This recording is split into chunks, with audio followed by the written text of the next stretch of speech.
Hello everyone, this is Dino Chris from Prehistoric Facts and Colossal Fossils. Today, this is Prehistoric Facts special episode number 176. We're going to be talking about a marine reptile today, and that marine reptile is Dolichorhynchops. This is an image of Dolichorhynchops. This is based out of the National Geographic movie Sea Monsters. If you have not seen that film, it is really, really good. It is an awesome uh, movie. It is a movie. It is kind of like a documentary type movie, and it is a very fun movie to watch. If you want to learn about marine reptiles from the time that Dolichorhynchops lived, you should check that out. It is freaking amazing. All right, some information about Dolichorhynchops. Dolichorhynchops' name means long nose face in Greek or Latin. In length, it can be varied based on species. One species, which is the Olseni, it is 10 feet long or 3 meters. Some of the larger species can be 12 to 15 feet long and be 4 to 5 meters long. So that is pretty amazing of like how many species of Dolichorhynchops is out there. And yeah, you guys should check that out. And I'll put um, links of papers on Dolichorhynchops in the description below this video. And the weight of Dolichorhynchops is approximately about 1,000 pounds, so pretty good size for that type of marine reptile. It lived 93.5 to 70.6 million years ago in the late Cretaceous period, and all the fossils are found in North America, and was described by Williston in 1902. So that is awesome. So on the left here, you have the map of North America. So where Dolichorhynchops fossils are going to be found, they're going to be found in the middle of North America, right around here in the United States.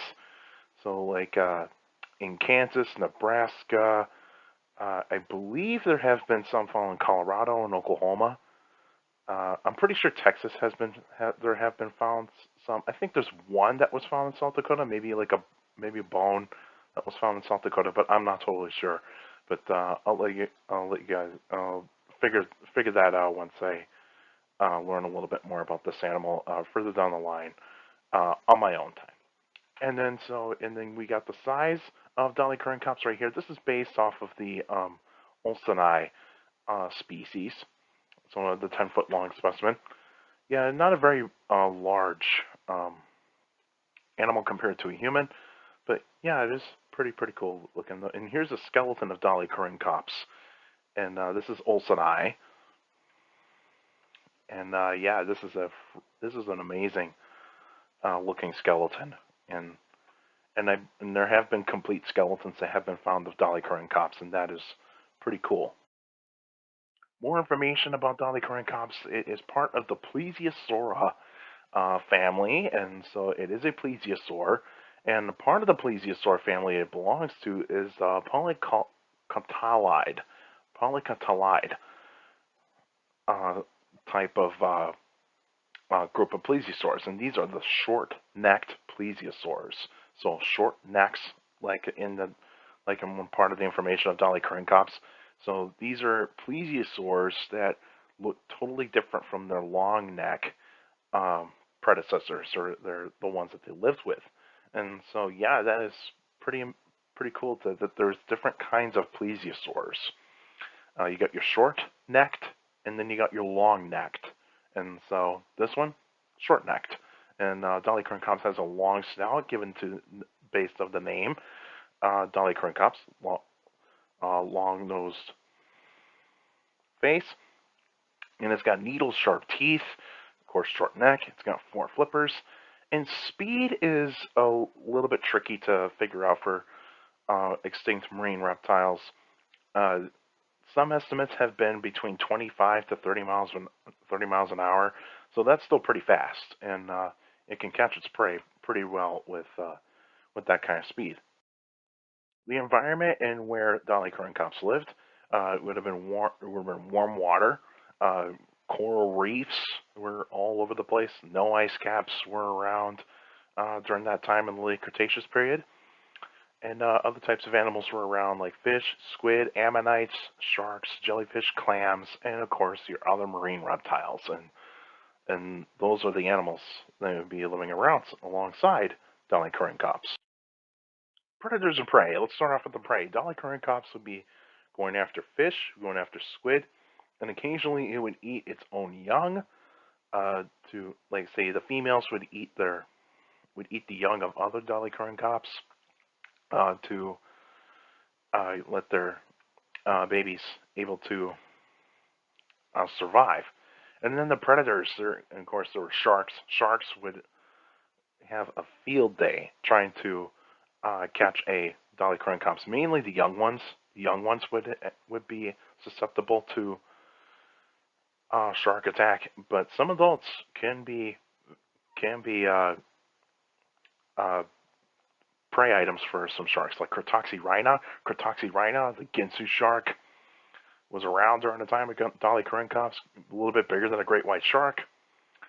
And in the one part of Dolichorhynchops where it's most vulnerable is when it's going up to breathe air. So remember, these are reptiles. So they do not breathe in water.